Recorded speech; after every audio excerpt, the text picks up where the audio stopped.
Assalamualaikum warahmatullahi wabarakatuh. Perkenalkan, kami dari kelompok 7 akan menjelaskan mengenai knowledge management. Berikutnya anggota kelompok kami adalah Firdausi Aditya, Yudi Kastari Putra, Muhammad Dafa Alfarizi, dan juga Muhammad Isfahan. Bagian pertama yang akan dibahas pada slide ini adalah konsep dari knowledge management. Sebelumnya, mari kita membahas perbedaan antara data, informasi, dan pengetahuan. Apabila data adalah kumpulan fakta, pengukuran, dan statistik, informasi adalah data yang sudah diolah dan terikat dengan waktu. Pengetahuan adalah informasi yang kontekstual, relevan, dan bisa dibuat dalam sebuah bentuk instruksi. Contohnya, apabila kamu memegang sebuah peta dari lokasi A ke lokasi B, maka itu adalah bisa dikatakan sebuah data. Informasi mengenai lalu lintas yang ada di jalan dari lokasi A ke lokasi B merupakan salah satu bentuk informasi yang kamu pegang. Pengetahuan mengenai jalur-jalur alternatif dari lokasi A ke lokasi B adalah salah satu pengetahuan yang kamu pegang. Bisa dibilang, itulah perbedaan simpel antara data, informasi, dan pengetahuan.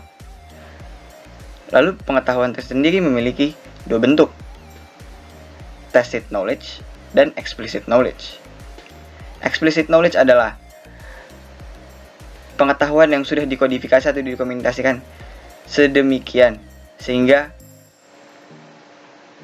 orang yang menerimanya tidak perlu harus memiliki pengalaman personal terhadap pengetahuan tersebut dan masih bisa menerimanya.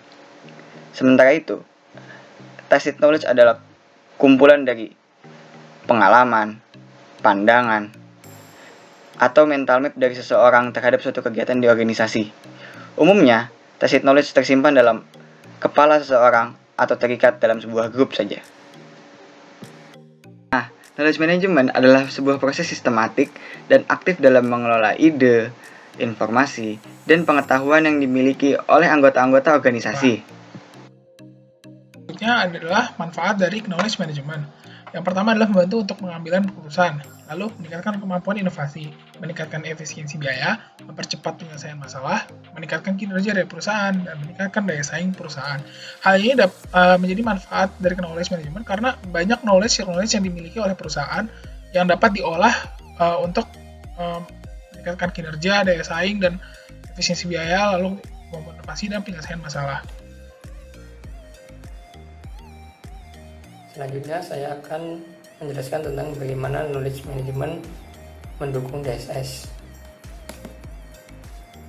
Nah, terdapat suatu framework yang dapat mengintegrasikan hubungan antara knowledge management dengan sistem DSS yang dibuat oleh Boloju tahun 2002. Sistem ini dibuat untuk membantu pengambilan keputusan yang dibantu oleh knowledge management tadi, seperti akuisisi, eksploitasi, dan akumulasi untuk mendapatkan suatu tren dan pola keputusan.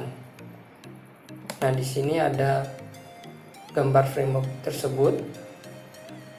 Nah, terdapat tacit model yang akan diproses menjadi explicit model.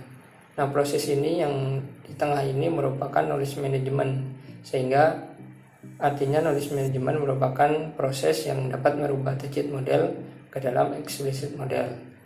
Nah, tacit model sendiri adalah model yang menyimpan seperti pengetahuan, skill, saran, dan masukan yang bersifat subjektif. Nah, pada gambar ini adalah data mart dan data warehouse. Nah, untuk explicit model ini adalah merupakan model yang telah diolah berdasarkan data-data yang terdapat pada tacit model. Nah, pada explicit model ini menghasilkan data mart model sama data warehouse model. Nah, explicit model ini dapat berupa suatu prosedur atau aturan yang dapat digunakan dalam mengambil keputusan. Sehingga knowledge management ini merupakan proses yang dapat membuat explicit model dalam membantu DSS yang dilakukan oleh pengambil keputusan. Selanjutnya kita akan masuk ke contoh penerapan knowledge management dalam decision support system. Kasus pertama adalah Singular Wireless atau yang sekarang lebih dikenal sebagai AT&T. Singular Wireless ini adalah sebuah perusahaan telekomunikasi. Nah, mereka memiliki problem, yaitu bagaimana memastikan 22 call center di berbagai negara dapat menjawab seluruh pertanyaan dari 22 juta user. Nah, setelah melakukan pembentukan tim knowledge management dan mencari service terbaik yang dapat diberikan oleh perusahaan knowledge management, maka mereka menggunakan e-service suite yang disediakan oleh Serviceware. Nah, jadi e-service suite ini menggunakan algoritma untuk memproses natural language dari penelepon dan memberikan jawaban yang paling mungkin kepada pertanyaan penelepon tersebut.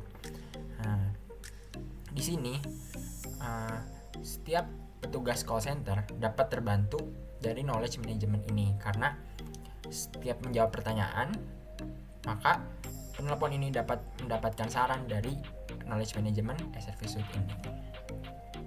Next, case kedua ada Texaco. Texaco adalah perusahaan oil dan gas. Nah, jadi problem yang dia miliki adalah karena Texaco ini besar, dia ingin menyatukan 18.000 pekerja dari 150 negara untuk saling bertukar informasi secara efektif dan efisien. Nah, knowledge management yang dia implementasikan adalah PeopleNet. Jadi PeopleNet ini adalah sebuah search engine. Nah, jadi setiap pekerja Texaco yang ingin bertanya tentang suatu hal dan tidak menemukan orang yang tepat, maka dia dapat menggunakan search engine ini. Nah, lalu setelah dia menggunakan search engine ini bakal memberikan beberapa profil-profil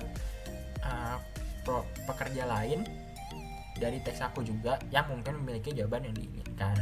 Nah, kenapa PeopleNet ini adalah decision support system? Karena